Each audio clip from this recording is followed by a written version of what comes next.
Gunfire in the pouring rain. The deafening roar of an explosion, shattered glass raining down like diamonds. That was the last thing Dominic Castellano saw before his world went pitch black forever.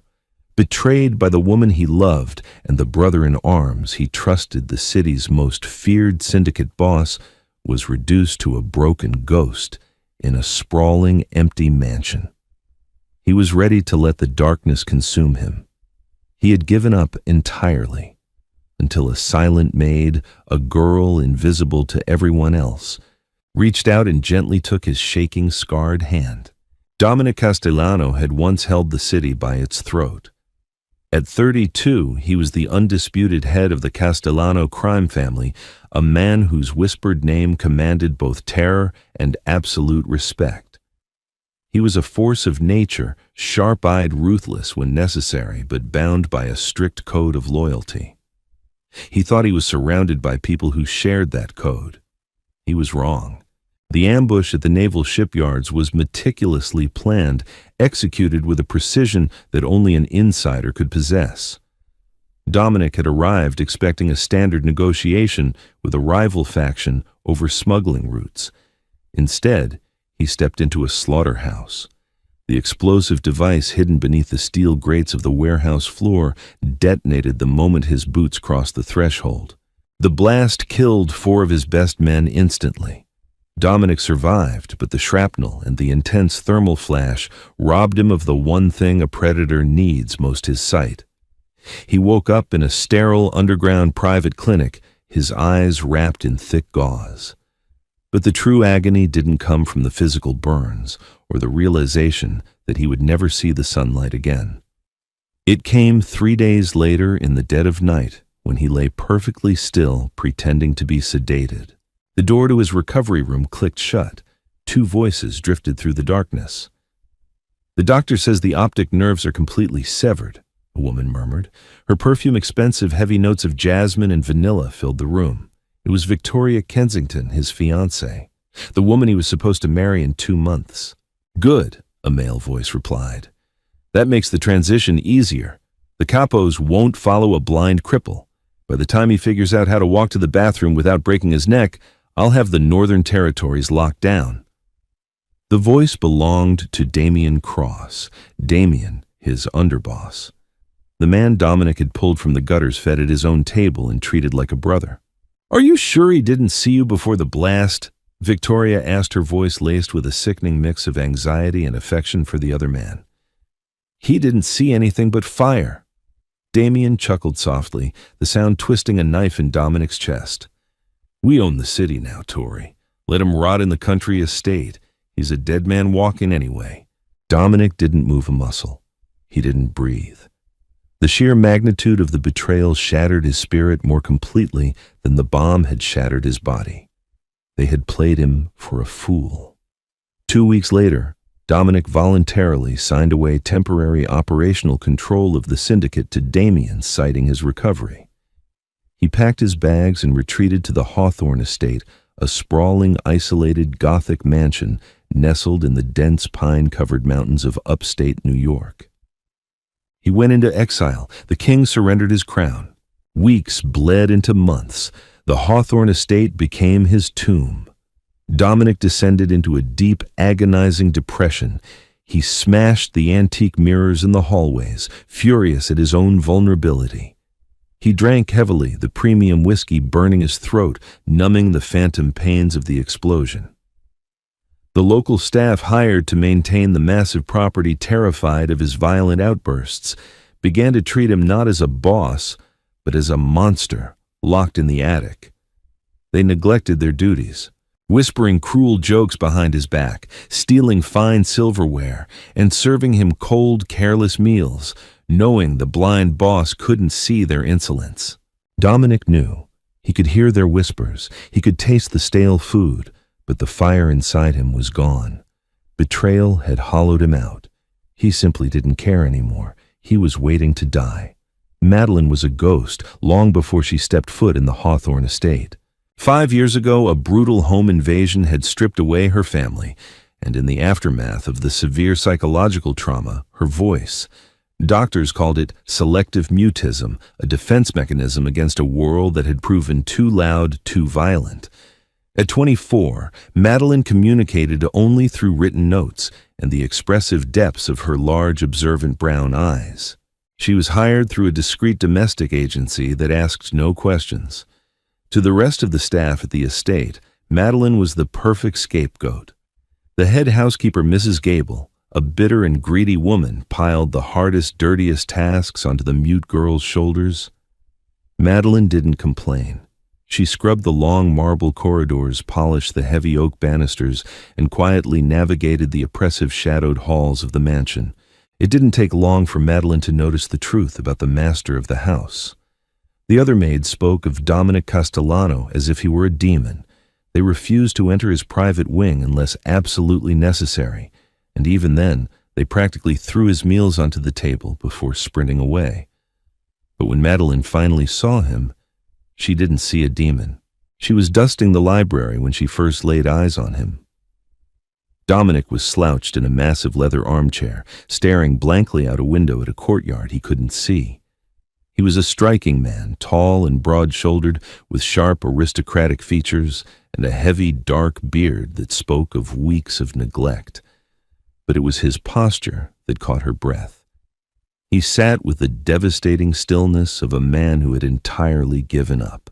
The scars fading around his temples only highlighted the tragic emptiness in his dead gaze. That evening, Madeline watched from the kitchen corridor as Mrs. Gable prepared his dinner tray. The meat was overcooked, the vegetables cold, the coffee tepid. Mrs. Gable didn't even bother placing the utensils properly.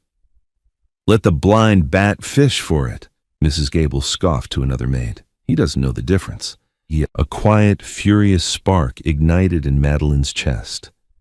She knew what it was like to be helpless. She knew what it was like to be stripped of agency, to be treated as less than human, simply because you lacked a certain ability. The next morning, Madeline began her silent rebellion. She sneaked into the kitchen before dawn. She prepared a fresh, steaming plate of eggs, perfectly toasted bread, and rich, boiling hot coffee.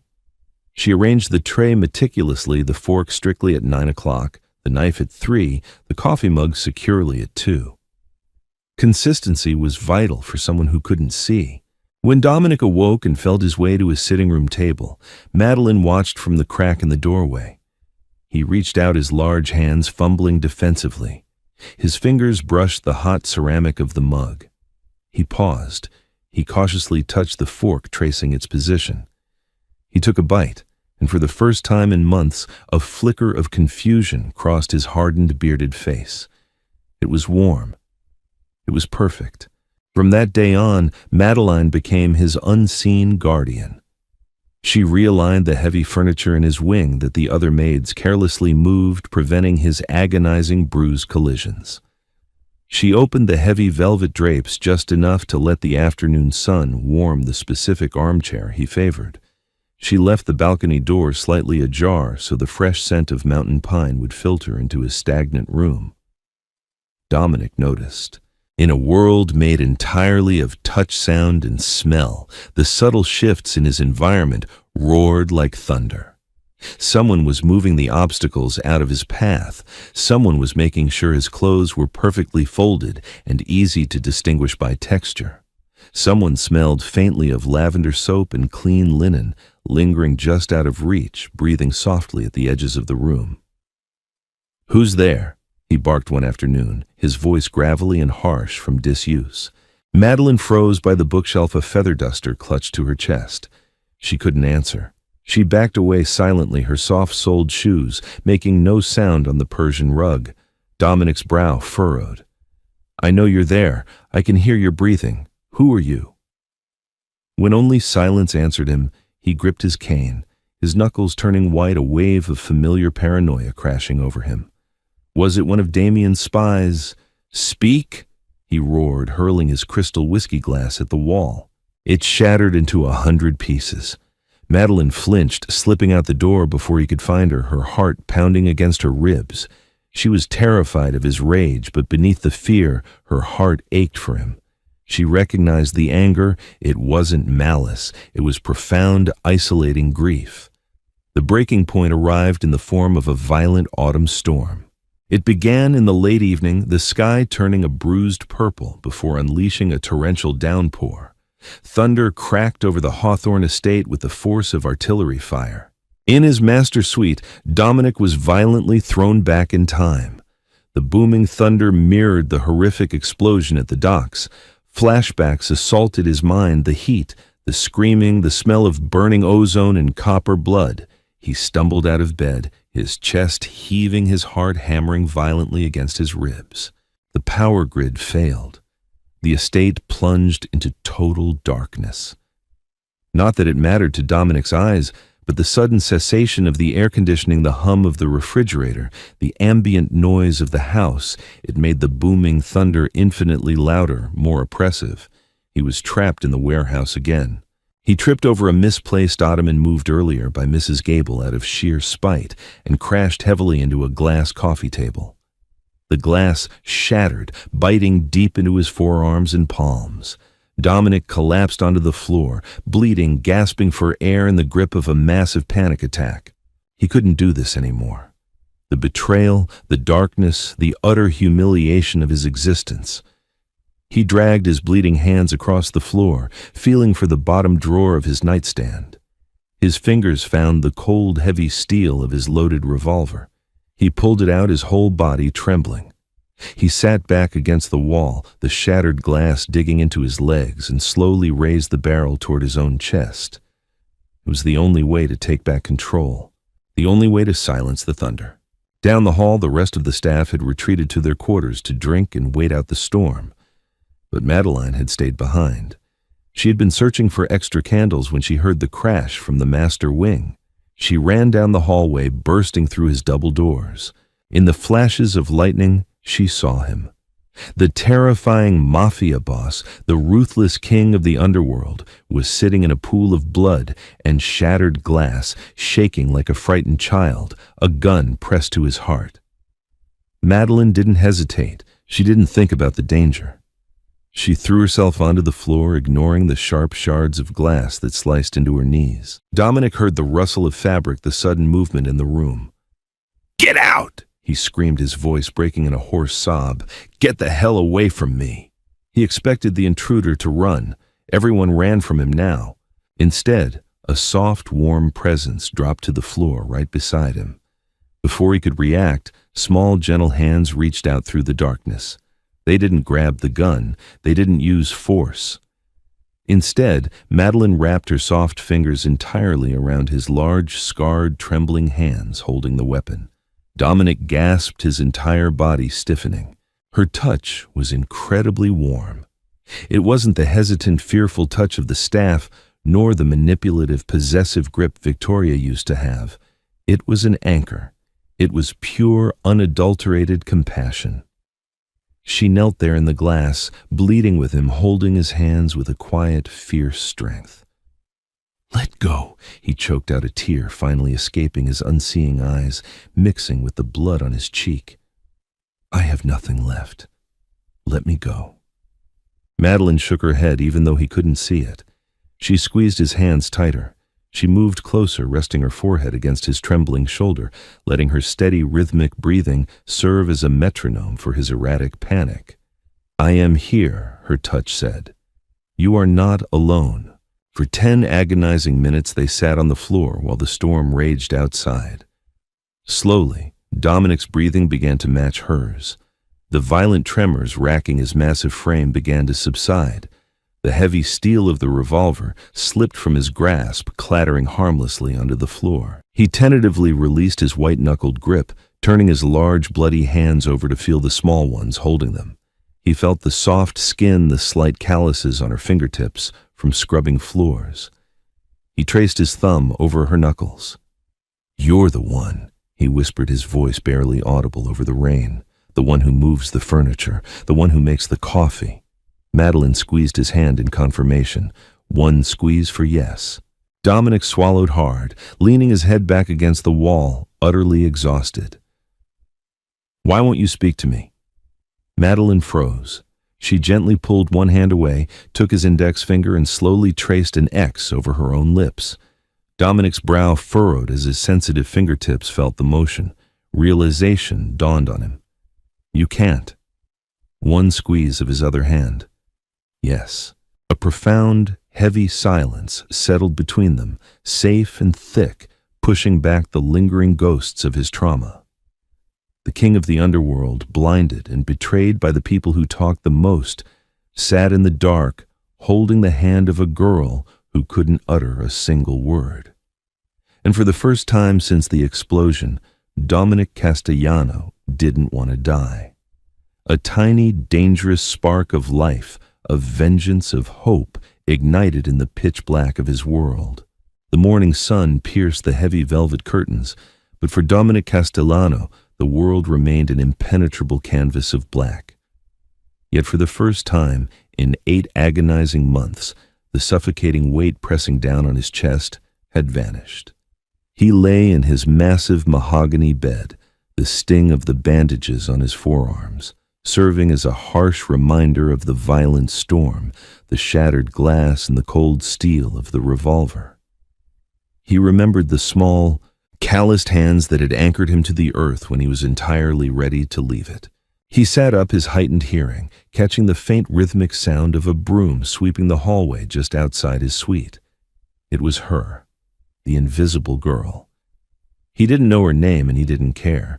She was the only genuine pulse in this suffocating house of ghosts. "Come in," he called out. His voice was no longer the broken, pathetic rasp of a defeated man. It carried a fraction of the old commanding baritone that had once silenced crowded boardrooms. The sweeping stopped abruptly. A moment later, the heavy oak door creaked open. The faint comforting scent of lavender and clean linen entered the room, chasing away the stale smell of whiskey and despair. "You saved my miserable life last night," Dominic stated flatly, turning his face precisely toward the sound of her soft, even breathing. "I don't like owing debts, especially to my own staff." Silence stretched across the massive bedroom. He heard the soft shuffle of her shoes on the expensive Persian rug. Then, a light, warm weight settled tentatively onto his right palm. It was a small, leather-bound notebook, followed by the smooth plastic of a ballpoint pen. Dominic ran his thumbs over the items. A grim, humorless smile touched his lips. "You write." "I read no, that won't work, sweetheart. Unless you can write in Braille, we have a significant logistical issue." He felt her hands gently take his. She guided his right index finger to the smooth surface of the notebook, then took the pen in her own hand. Slowly, deliberately, she pressed the dull back end of the pen against his palm, tracing a distinct shape into his skin. M, then an A, then a D. M-A-D. Dominic murmured, his brow furrowing as he concentrated on the tactile sensation. She finished the word with a flurry of strokes. "Madeline. Your name is Madeline." A single firm tap on the back of his hand. "Yes." "All right, Madeline," Dominic breathed, leaning forward, the predatory instincts of a syndicate boss slowly thawing in his veins. "Here is the reality of the situation. I am blind, but I'm not deaf, and I'm no longer dead. The people running this house think I am a decaying corpse. They answer to the man who put me in this state. I need eyes. I need someone who can see the board and tell me where the pieces are. Can you do that for me?" Madeline stood perfectly still. She knew the inherent danger of this proposition. She knew the terrifying stories of the Castellano family, the blood they spilled, the ruthless efficiency of their operations. But she also remembered the profound vulnerability of the man on the floor last night, the man who had been stripped of absolutely everything by those he loved most. She thought of her own tragedy, the crushing silence forced upon her by violent men. Dominic was fighting the same monsters.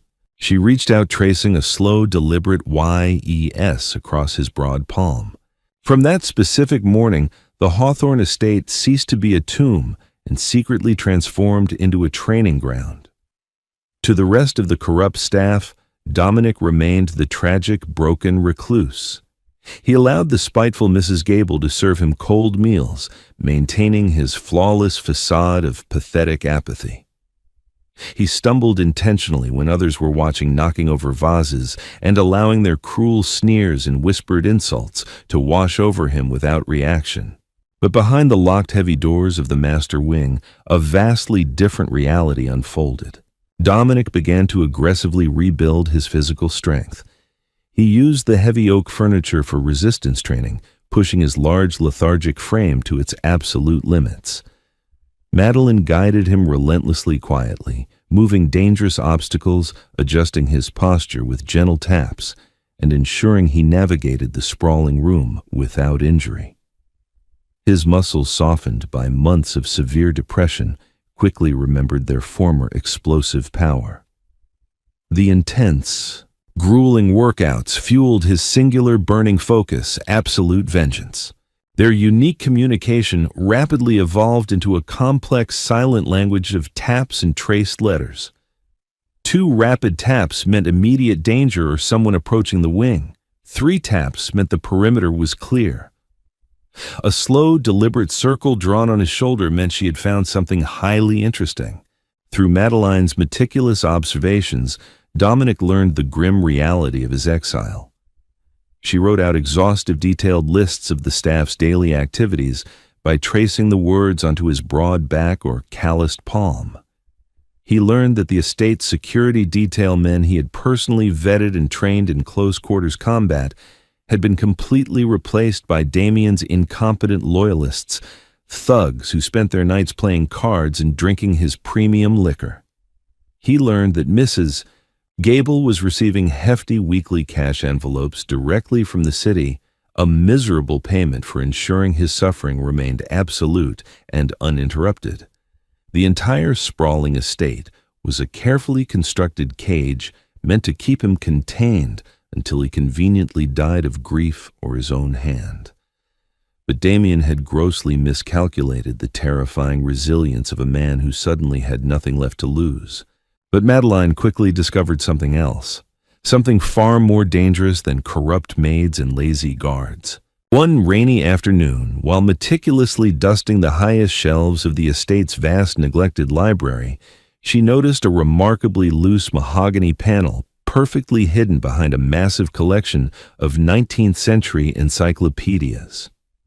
Prying it open with a letter opener, she found a heavy, formidable steel wall safe. The brass dial was heavily worn but coated in a thick layer of dust clearly untouched for several months. She rushed immediately to Dominic's quarters, pulling him urgently by his cotton sleeve toward the library. Once securely inside with the doors locked, she guided his large hands to the cold steel of the hidden safe, then rapidly traced the letters SAFE onto his palm. Dominic's breath hitched noticeably. "My father's private vault," he whispered, his scarred hands reverently tracing the brass dial. "Damien doesn't know about this. Nobody alive does. Before he died, the old man kept his ultimate contingency funds here. Untraceable bearer bonds, forged emergency passports. If Damien hasn't found it, it strictly means he doesn't have the complete financial ledger of the Castellano Empire." He stood up perfectly straight, his strong jaw clenching tightly. Damien arrogantly thought taking my eyes took my power. He completely forgot that a king's true power is always secured in his treasury. He turned his sightless, intense gaze toward Madeline. "I critically need you to be my hands, Madeline. I know the exact combination."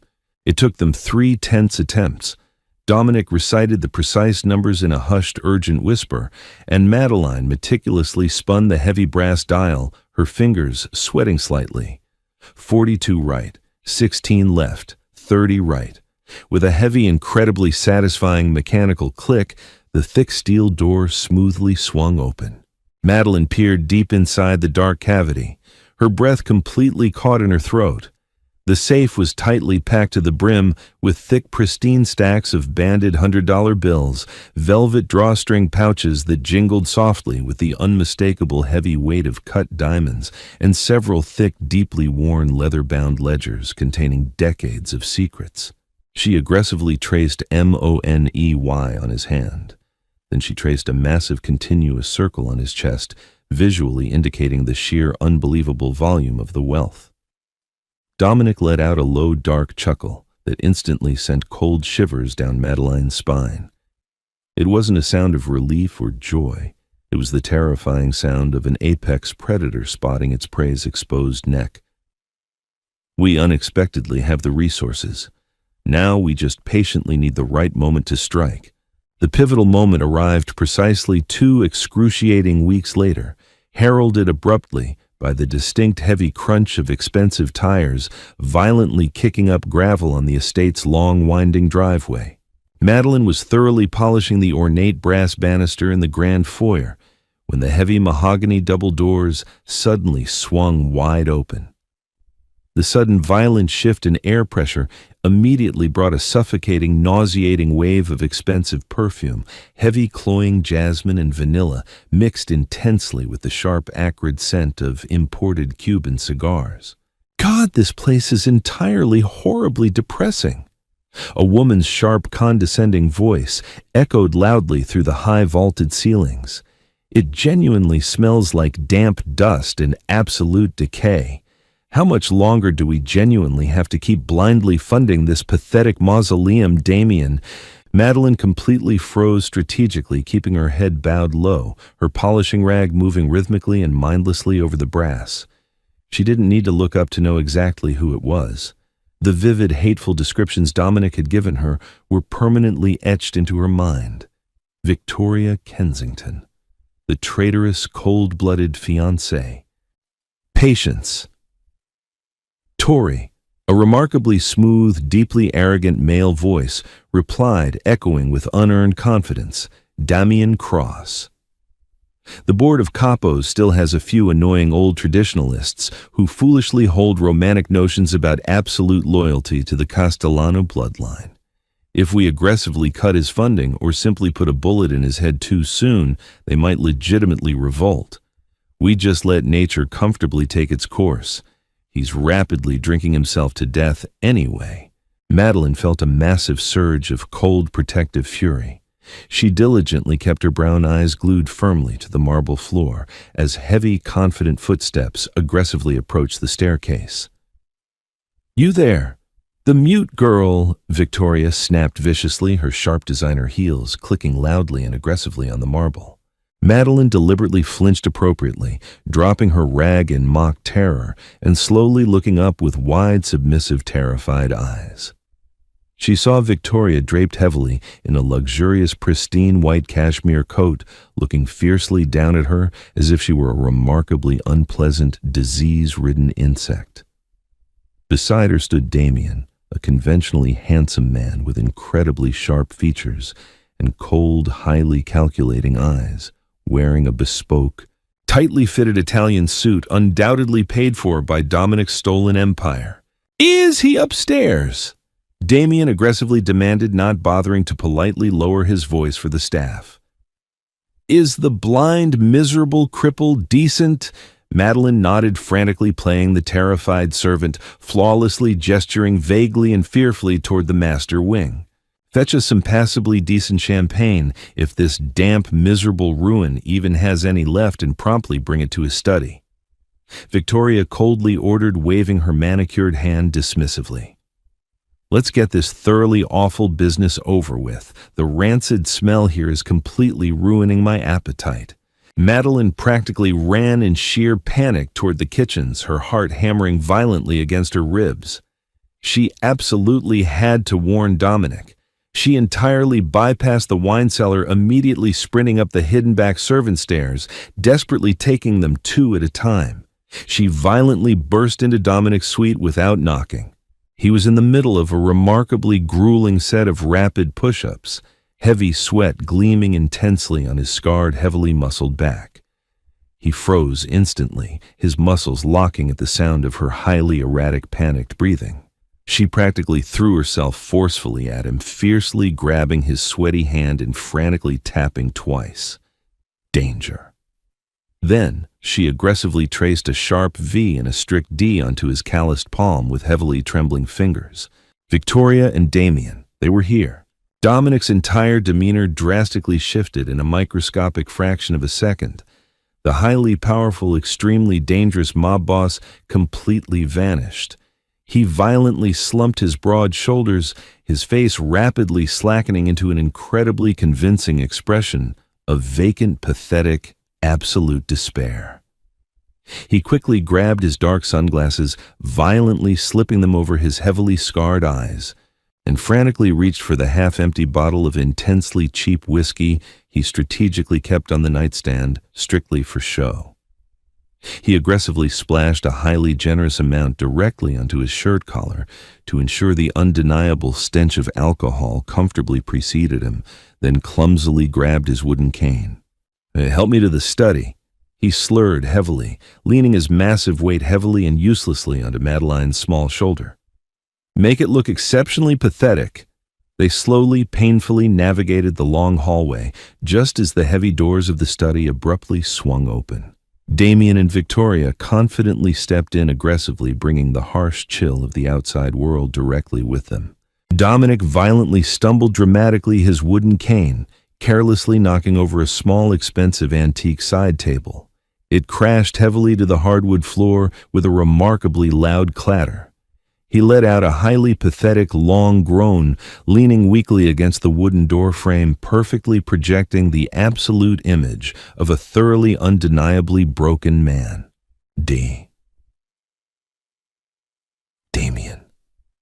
Dominic rasped horribly, blinking utterly uselessly behind his thick dark lenses. His large hand trembled absolutely perfectly around the curved handle of his cane. "Is that really you, my God, brother? It's genuinely been so incredibly long." Damien smoothly exchanged a sickeningly amused, highly arrogant look directly with Victoria.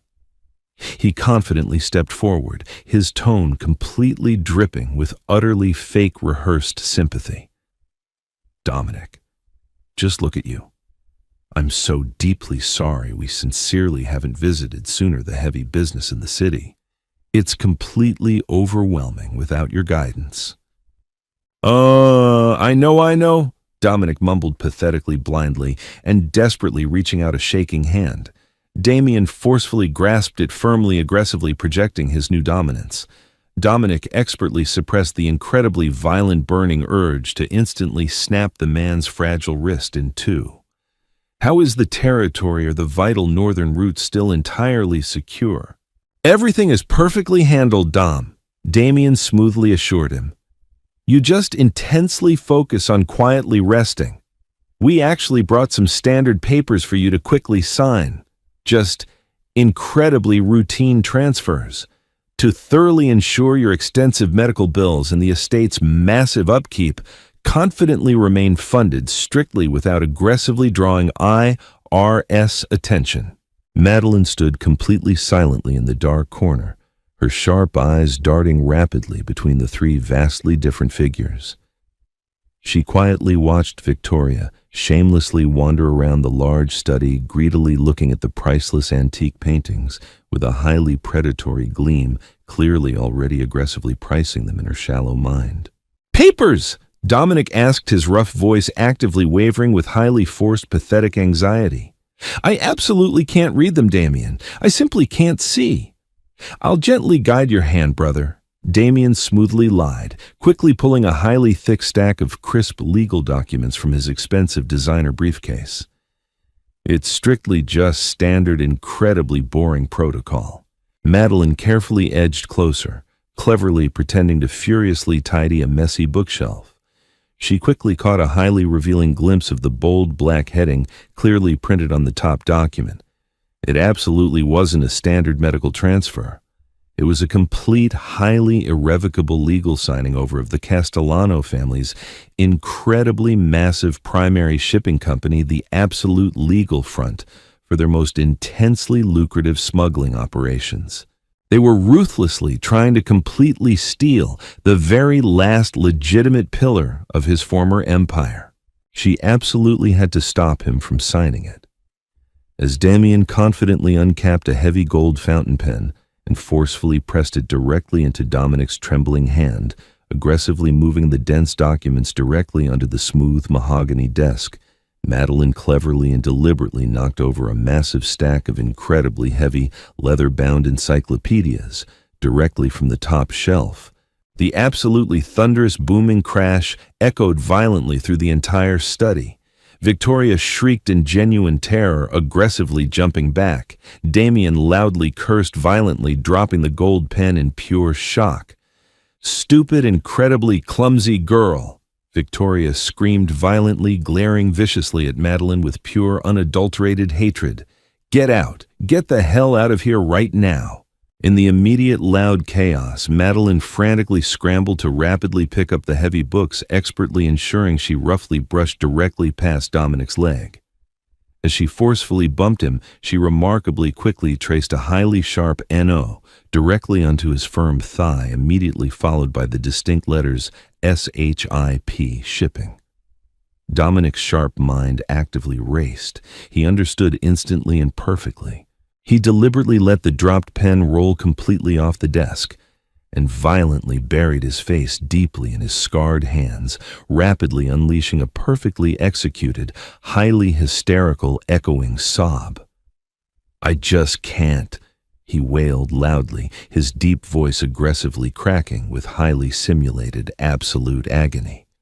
"I absolutely can't do this. The sudden noise, the incredibly sudden noises, it forcefully brings it all entirely back. The massive fire, Damien, the horrible fire." He violently collapsed completely backward into his large leather armchair, intensely hyperventilating highly dramatically. He frantically clutched his massive chest, violently shaking his head rapidly from side to side. "Not today. I strictly can't focus. My head is violently splitting entirely open. Give me my heavy medication." Damien forcefully looked at Victoria, his sharp jaw clenching violently in extreme, unmasked frustration. The blind, pathetic fool was having a massive panic attack exactly right when he desperately needed a simple signature. "For God's sake, Damien, just leave it," Victoria harshly whispered, utterly disgusted by the highly pathetic display of absolute weakness. "He's completely, undeniably unhinged. Just look at him. He's a total, complete mess. We can easily get the signatures next week when he's highly, heavily sedated. I absolutely cannot stand the rancid smell of this room for genuinely another second." Damien viciously scowled extremely rapidly, shoving the dense documents completely back into his briefcase. "Fine, just rest up, Dominic. We absolutely will be back." They aggressively turned and violently stormed directly out of the study, completely without another word, the incredibly heavy mahogany doors violently slamming completely shut closely behind them. The massive echo of the violent slam vibrated intensely through the thick floorboards, immediately leaving a highly tense, thick vacuum directly in its immediate wake. Complete silence rapidly descended upon the massive room, once more, entirely broken only by the incredibly slow, steady ticking of the grand antique grandfather clock securely in the corner. The highly distinct sound of their remarkably expensive tires, violently crunching on the loose gravel, slowly and completely faded deep down the winding mountain road, taking the absolute stench of their profound betrayal completely with them. Incredibly slowly, Dominic precisely lowered his trembling, scarred hands completely from his face. The entirely pathetic, profoundly broken facade actively melted completely away instantly, strictly replaced by a highly terrifying visage of cold, absolute, deadly granite. He forcefully reached up, violently pulled off the dark sunglasses, and aggressively tossed them directly onto the smooth mahogany desk. He smoothly turned his completely sightless, intense gaze absolutely perfectly toward exactly where Madeline stood, completely frozen. "They actively tried to completely take the primary shipping lines," he said firmly, his incredibly deep voice drastically dropping an entire octave, resonating intensely with deadly absolute calm. It entirely wasn't a question. Madeline cautiously stepped forward and remarkably firmly tapped his broad shoulders strictly once. Yes. Dominic incredibly slowly stood up, actively rolling his massive, heavily muscled shoulders. He smoothly walked directly around the heavy desk with incredibly practiced, flawless ease, entirely no longer heavily kneading his wooden cane in this highly familiar room.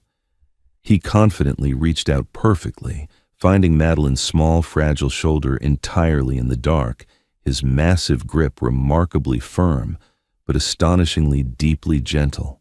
They genuinely, completely think I'm a utterly dying, pathetic dog. Dominic strictly murmured, a highly dangerous, intensely lupine smile, actively stretching widely across his heavily scarred face. They genuinely have absolutely no idea that the dog just finally found his sharp teeth. We are entirely, completely done intensely hiding Madeline. It's actively time to completely burn their fragile new empire directly straight to the absolute ground. He aggressively traced a highly single, incredibly decisive circle strictly on her small palm. It was an absolute, unbreakable promise of intense, violent war. And the completely silent, incredibly brave Maid immediately squeezed his massive hand tightly in return, entirely ready to confidently walk directly into the massive fire, strictly beside the incredibly dangerous blind king. Dominic's resurgence began with a single undeniable truth. A king trapped in a tower cannot lead an army unless he finds a messenger.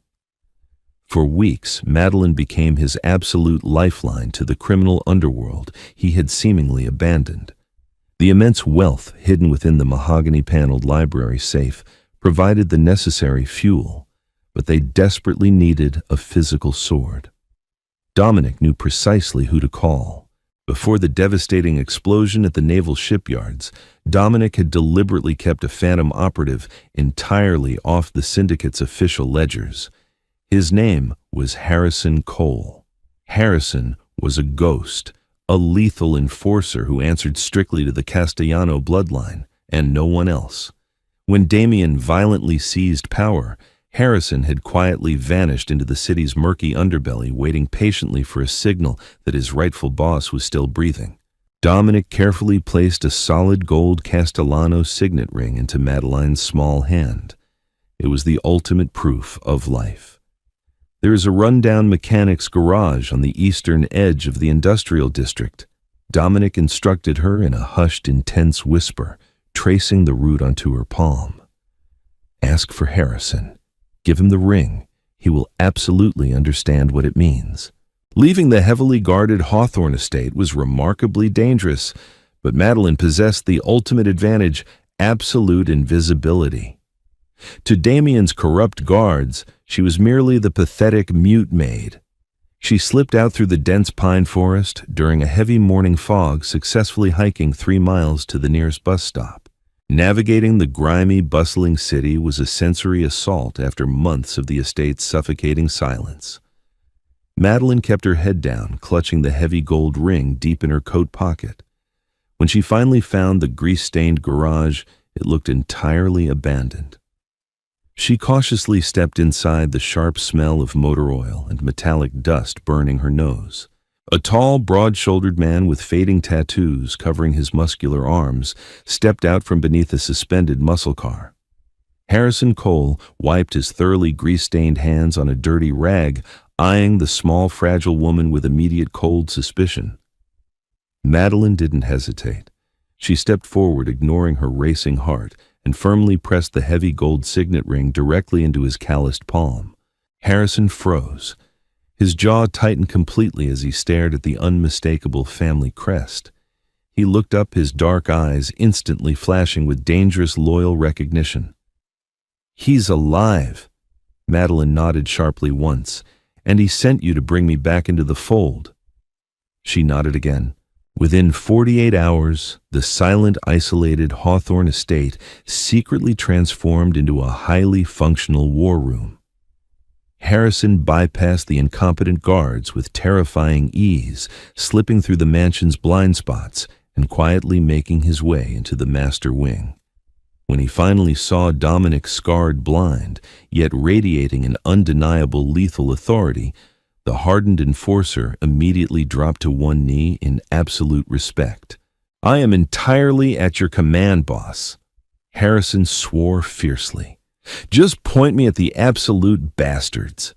The retaliation began with surgical, devastating precision. Using the decades of operational secrets meticulously logged in the leather-bound ledgers from the hidden safe, Dominic began systematically dismantling Damien's fragile new empire. He didn't strike blindly. He attacked the absolute foundation of Damien's power, his money. Over the next 3 weeks, 4 of Damien's most lucrative illegal weapon shipments were violently hijacked entirely in the dead of night. The rival factions Damien had aggressively paid off were suddenly attacked by an unknown heavily armed phantom squad led strictly by Harrison. The stolen merchandise was quickly liquidated, and the massive profits were brought directly back to the hidden safe in the Hawthorne Library. Damien Cross was rapidly bleeding moneymen and crucial respect. The city's criminal underworld began whispering intensely that a violent ghost had returned to actively punish the usurper. Through it all, Madeline remained Dominic's absolute anchor. She meticulously translated the encrypted ledgers, writing out the logistical details by tracing the letters onto Dominic's broad chest or rough palms. She became the brilliant architect of his revenge, finding the microscopic flaws in Damien's heavily guarded shipping routes and silently alerting Dominic to the perfect moments to strike. Their unique tactile language evolved into an incredibly intimate, profound bond. Without a single spoken word, they understood each other entirely. Dominic relied completely on her touch, finding immense peace in the soft, deliberate strokes of her fingers against his scarred skin. She was no longer just his eyes. She was his absolute confidant, his strategic partner, and the quiet, steady heartbeat of his dangerous new life. But the violent, escalating shadow war was about to violently crash directly into their hidden sanctuary. Damien Cross was drowning in a suffocating ocean of complete paranoia. The devastating, highly precise attacks on his lucrative shipments completely convinced him that an insider was leaking crucial operational intel. He violently interrogated his own trusted lieutenants, turning his criminal syndicate into a paranoid, heavily fractured mess. Victoria was aggressively losing her patience, constantly demanding that they officially finalize the absolute legal transfer of the Castellano shipping lines before the entire empire completely collapsed around them. Desperation breeds catastrophic mistakes. Damien arrogantly decided that the leak absolutely had to be coming from the only place he hadn't completely secured the Hawthorne estate. It happened on a freezing Tuesday evening. Dominic and Madeline were securely locked inside the mahogany-paneled library. The hidden steel safe was wide open, and Madeline was meticulously counting a massive stack of freshly acquired $100 bills, gently placing them directly into Dominic's hands so he could accurately feel the heavy weight of their latest highly successful victory. Suddenly, the heavy wooden library door violently shuddered. Madeline completely froze. She desperately grabbed Dominic's thick wrist, frantically tapping twice. Danger. Before they could react, the unmistakable aggressive sound of heavy combat boots echoed violently through the estate's main hallway. Damien hadn't just come for a polite visit. He had brought a heavily armed tactical squad to aggressively tear the mansion completely apart. "Search every single miserable room!" Damien's furious, echoing voice roared directly from the grand foyer. "Tear the walls entirely down if you absolutely have to find the damn communication equipment. Someone here is actively talking to the outside." Dominic's jaw clenched with absolute murderous rage. They were completely out of time. If Damien's men found the open safe, the massive piles of stolen cash, or the highly incriminating Castellano ledgers, they would strictly execute both of them right on the spot. He grabbed Madeline's shoulders in the pitch dark. "We have to get completely inside the vault," he whispered urgently, his voice barely a breath. "Now." The hidden wall safe wasn't just a small metal box. It was originally designed as a reinforced structural panic room, built deeply into the mansion's incredibly thick stone foundation by Dominic's paranoid grandfather. It was heavily concealed behind the false mahogany paneling, but it was exceptionally tight. Madeline frantically shoved the heavy stacks of cash and the thick ledgers completely back into the dark interior. Dominic expertly felt his way to the hidden hinges, aggressively pulling the remarkably heavy steel door perfectly open. They violently squeezed completely inside the freezing, cramped space, just as the heavy brass doorknob of the main library aggressively began to turn. Dominic forcefully pulled the heavy steel door entirely shut, engaging the thick internal locking mechanism with a profoundly loud, terrifying click, right as Damien's armed thugs violently kicked the library doors entirely open. Inside the pitch-black, suffocatingly tight vault, Dominic and Madeline were pressed incredibly firmly against each other. There was absolutely no room to move. The cold, rigid steel pressed harshly against Madeline's back, while Dominic's massive, heavily muscled chest was crushed intimately against her front. Outside, they could clearly hear the violent, destructive chaos. Heavy bookshelves were forcefully pushed over shattering expensive glass. Priceless antiques were aggressively smashed directly onto the hardwood floor. "Check the damn walls," a gruff, heavily accented voice shouted aggressively. "The boss absolutely said there might be a hidden room." Madeline completely stopped breathing. Her heart hammered so violently against her ribs, she was absolutely terrified the armed men outside would easily hear it. She forcefully squeezed her eyes tightly shut, completely overwhelmed by the intense claustrophobic darkness and the terrifying immediate threat of absolute death. Suddenly, Dominic's large, rough hands gently found her trembling waist. He slowly moved his hands upward, perfectly tracing the delicate line of her spine, before gently resting his broad palms firmly against the sides of her terrified face. His thumbs softly brushed away a single terrified tear that had escaped her eye. He leaned his face completely down until his lips were mere millimeters from her ear. "Breathe," he mouthed silently against her soft skin, his warm breath sending a highly electric shiver directly down her freezing spine. He slowly brought his own massive chest carefully forward, completely pressing her gently against the steel wall. He deliberately matched his deep, remarkably calm breathing entirely to hers, forcing her panicked lungs to actively slow down. In the absolute terrifying darkness of the cramped vault, surrounded entirely by millions of dollars and deadly secrets, the terrifying mafia boss became her ultimate protector. Madeline carefully raised her trembling hands, gently resting them entirely flat against his rapidly beating heart. She could clearly feel the immense suppressed power radiating from his massive frame. She slowly traced a highly delicate, perfect circle directly over his heart. "I trust you." Dominic gently rested his forehead perfectly against hers. For the very first time in his violently chaotic, incredibly brutal life, he fully realized that true absolute power didn't come from instilling terrifying fear in other men. It strictly came from the undeniable, intense devotion of the remarkable woman currently trembling in his arms. He realized with absolute terrifying clarity that he would gladly burn the entire city completely to ashes before he ever let anyone harm a single hair on her head. The incredibly violent, destructive search of the library lasted for 20 agonizing, deeply terrifying minutes. The thugs heavily banged violently on the mahogany panels, entirely missing the perfectly concealed thick steel door securely hidden directly behind the dense encyclopedias.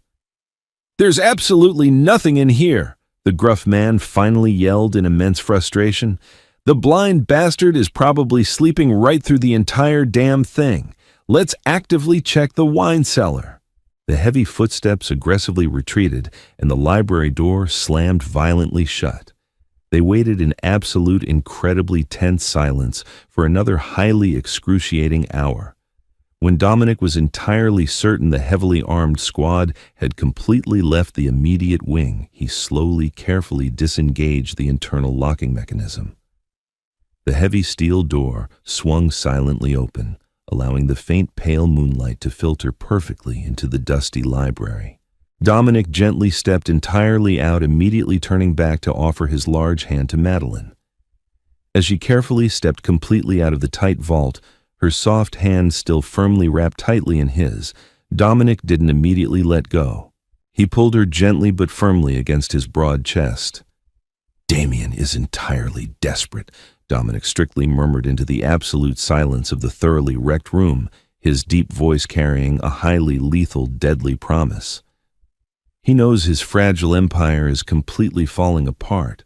Tomorrow we actively stop hiding in the damn shadows. Tomorrow the king officially takes back his absolute crown." Madeline looked completely up at his heavily scarred, fiercely determined face. She slowly reached up gently, tracing the rugged line of his jaw, and finally deliberately traced an incredibly simple, profound Y-E-S directly onto his lips. They were entirely ready for absolute war. The bleak morning sun struggled to pierce the thick, heavy fog surrounding the Hawthorne estate. Inside the concealed mahogany-paneled library, Dominic Castellano stood perfectly still, his tall, imposing figure radiating a highly lethal, terrifying calm. The devastating raid the previous night had completely failed to break them. Instead, it had aggressively accelerated the inevitable timeline for absolute war. Damien Cross was bleeding money and entirely desperate, making him incredibly vulnerable to a well-placed, highly strategic snare. Dominic gently ran his heavily scarred, calloused fingers over the smooth surface of the grand mahogany desk. Madeline stood silently beside him, her soft, warm hand resting securely on his muscular forearm. Harrison Cole, the fiercely loyal, heavily tattooed enforcer, paced methodically in front of the shattered bookshelves. His dark eyes locked intensely on his rightful boss. "Damien is completely panicking," Harrison reported gruffly, the sharp scent of stale coffee and metallic gun oil clinging heavily to his leather jacket. "His primary distributors are actively rebelling. He desperately needs to quickly liquidate the Castellano shipping lines to aggressively appease the rival factions and completely secure his highly unstable leadership." Dominic's jaw clenched with absolute unforgiving resolve. "He aggressively wants the shipping company. We will gracefully give it to him, but we absolutely dictate the exact terms of his surrender." Madeline rapidly tapped Dominic's wrist twice, her brown eyes completely wide with intense, focused questioning. She forcefully grabbed his large hand and perfectly traced a sharp, distinct HOW directly onto his broad palm. "We actively bait the trap using absolute legality," Dominic strictly replied, a remarkably dark, highly dangerous smile slowly spreading across his rugged, heavily bearded face.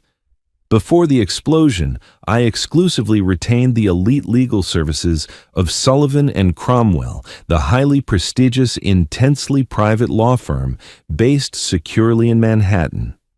They firmly hold the absolute unbreakable master deeds to the Castellano shipping empire. Damien arrogantly assumes he can aggressively force a completely blind, pathetic man to hastily sign away the company in a dusty, forgotten mountain estate. He is entirely wrong." Dominic turned his unseeing, intensely commanding gaze directly toward Harrison. "I urgently need you to actively round up the remaining loyalist capos, the old guard who still firmly believe in the absolute sanctity of the Castellano bloodline. Tell them the blind king is officially calling a highly formal mandatory summit." Harrison pulled out a small, heavily worn leather notebook, rapidly jotting down the strict tactical instructions. They needed a highly reliable, utterly ruthless council to successfully execute the hostile takeover. Carmine and Lorenzo have been quietly, intensely protesting Damien's highly erratic, deeply reckless leadership for several agonizing months. Harrison confirmed, firmly snapping the notebook completely shut. "If they directly see you standing strong, actively commanding the room, they will violently turn on Damien without a single moment of hesitation." Dominic slowly nodded. "Here is the exact, highly coordinated sequence of events," Step 1. Harrison will securely deliver a highly formal, intensely private legal summons directly to Damien and Victoria, officially inviting them to successfully finalize the heavily disputed shipping transfer. Step 2. The meeting will strictly take place at Pier 44, the absolute heart of the Castellano shipping empire, fully surrounded by heavily armed, deeply loyal guards, secretly loyal strictly to Carmine. Step 3.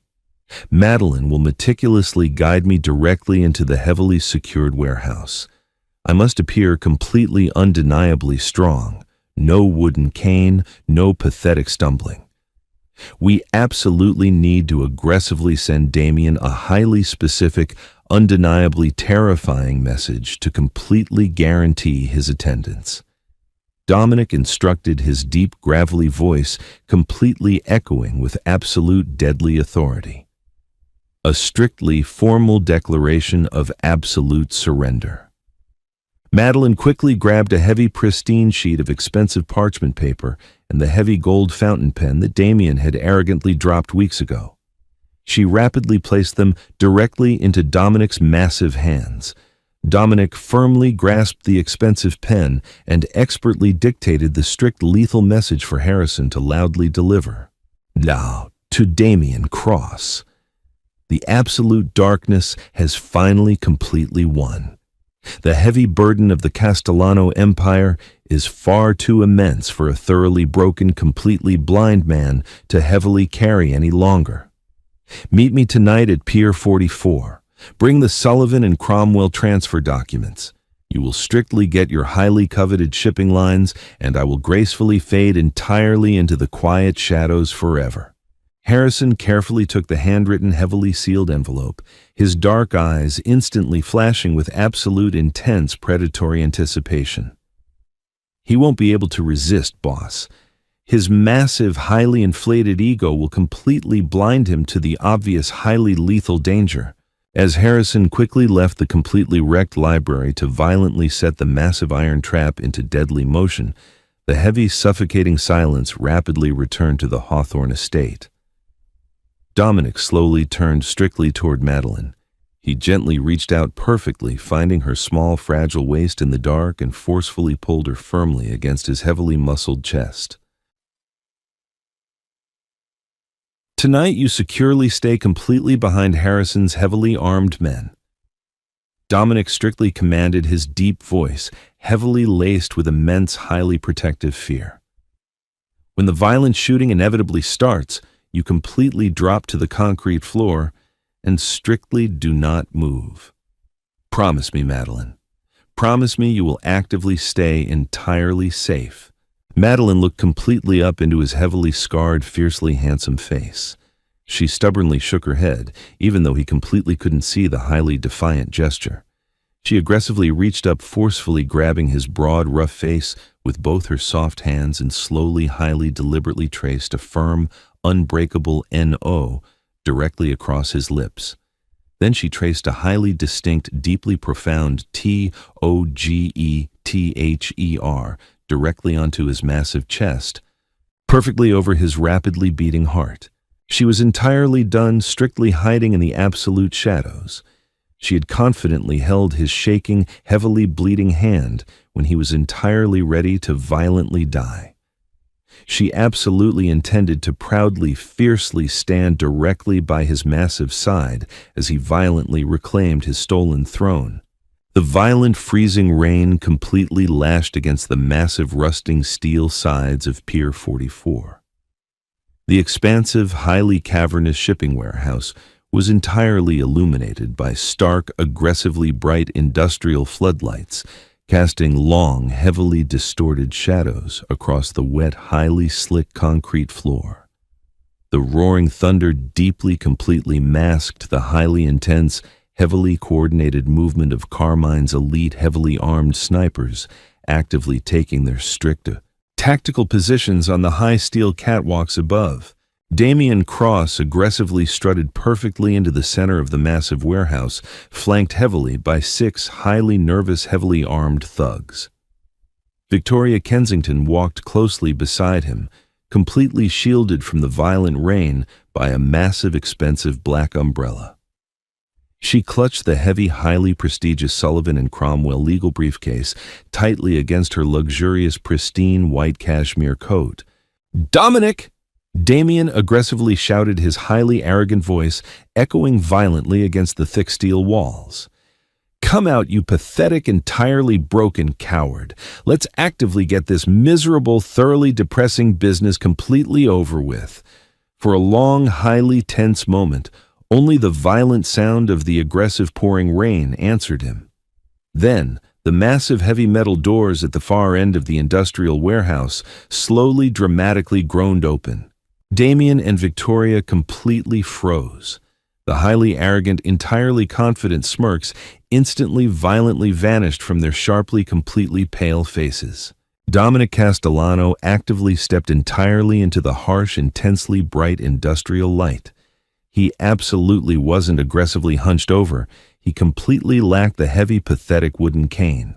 He actively wore a highly tailored, incredibly expensive black Italian suit that perfectly accentuated his massive, highly imposing, deeply terrifying physical presence. His heavily scarred eyes were completely covered by sharp, expensive, dark aviator sunglasses. He strictly moved with absolute, highly lethal predatory grace, and directly by his massive side, her small, highly delicate hand resting perfectly confidently on his broad, heavily muscled forearm, was the supposedly pathetic, entirely mute Maid. Madeline wore a stunning, highly elegant black dress, her highly expressive brown eyes violently blazing with absolute, unyielding, fiercely loyal fire. She meticulously, silently guided him directly toward the precise center of the highly dangerous, completely open room. "What the hell is this?" Damien completely hissed aggressively, taking a rapid, highly nervous step backward. "Where are your heavy, pathetic bandages? Where is your miserable, thoroughly broken wheelchair?" Dominic completely stopped exactly 10 feet directly away from his utterly treacherous former friend. He highly slowly, remarkably calmly, reached up and perfectly removed his dark sunglasses, fully exposing his heavily scarred, completely unseeing eyes directly to the harsh light. "You completely took my sight, Damien," Dominic stated firmly, his deep, highly resonant baritone actively commanding absolute terrifying obedience from every single, highly terrified person in the entire massive room. "But you arrogantly entirely forgot to actively completely take my highly lethal unbreakable mind." Suddenly, the heavy metal side doors of the warehouse violently crashed entirely open. Carmine Falcone, Lorenzo Rossi, and Matteo Lombardi forcefully strode perfectly into the warehouse, heavily backed by over 40 heavily armed, highly loyal Castellano foot soldiers. They aggressively, completely surrounded Damien and Victoria in a highly lethal, entirely inescapable iron circle. The formal board of capos absolutely recognizes only one true legitimate king. Carmine Falcone aggressively roared, actively racking his heavy tactical shotgun with a highly terrifying, incredibly loud mechanical clatter. "And it entirely isn't you, you miserable, completely treacherous rat." Victoria aggressively shrieked in absolute, completely unadulterated terror, violently dropping the heavy Sullivan and Cromwell legal briefcase directly onto the wet, highly slick concrete floor. She frantically, heavily, completely turned directly toward Dominic, her entirely false, heavily manipulative tears instantly, aggressively streaming rapidly down her sharply contoured face. "Dominic, please, my love." Victoria desperately sobbed, aggressively, completely throwing herself violently toward him. "Damien heavily forced me. He actively, violently threatened my life. I always deeply, completely loved you. I never absolutely wanted any of this horrible violence." Before she could actively reach him, Madeline smoothly, highly, fiercely stepped directly in front of the massive, highly imposing mafia boss. The completely silent, highly fragile Maid aggressively, completely blocked the highly manipulative, entirely treacherous woman. Madeline forcefully raised her small hand and aggressively delivered a highly spectacular, incredibly violent, profoundly sharp slap directly across Victoria's completely stunned, heavily makeup-covered face. The shockingly loud, extremely crisp sound of the highly violent slap perfectly echoed violently through the massive, heavily silent warehouse. Victoria violently, completely crumpled perfectly to the wet floor, completely sobbing heavily in absolute, undeniable defeat. Dominic let out a low, highly dangerous, deeply dark chuckle. He gently reached perfectly out, effortlessly, finding Madeline's highly trembling, completely victorious hand, and carefully intertwined his massive fingers permanently with hers. "You deeply, severely miscalculated, Damien," Dominic strictly murmured, actively stepping perfectly forward, completely guided safely by his utterly fearless, absolutely silent queen. "You aggressively surrounded yourself heavily with completely weak, highly treacherous liars. I actively surrounded myself completely with absolute, fiercely loyal strength." Damien aggressively, frantically reached strictly for his heavy, highly illegal firearm, but completely before he could aggressively clear the leather holster, Harrison Cole violently slammed the heavy, dense wooden stock of his tactical rifle perfectly into the immediate back of Damien's perfectly, completely terrified head. The highly treacherous, highly arrogant usurper violently, completely collapsed directly onto the highly wet concrete floor, entirely unconscious perfectly before he aggressively hit the entirely slick ground. The massive, heavily intense, heavily violent shadow war was officially, completely, entirely over. Dominic firmly squeezed Madeline's highly delicate hand, completely feeling the incredibly rapid, highly intense beating of her brave, utterly devoted pulse against his calloused, heavily scarred palm. He couldn't actively see the incredibly beautiful, highly stunning warehouse, the heavily intimidated, intensely loyal capos, or the heavily defeated, completely ruined traders violently weeping perfectly at his incredibly expensive leather boots. He completely didn't heavily, absolutely need to see any of it. He had entirely survived the absolute, highly terrifying darkness, strictly because a completely silent, entirely invisible girl had actively, bravely, entirely chosen to highly, gently, deeply, perfectly hold his severely, violently shaking hand.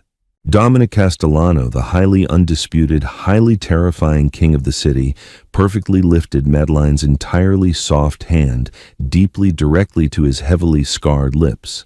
He completely, highly reverently kissed her bruised knuckles in perfectly front of his entire, highly dangerous criminal empire.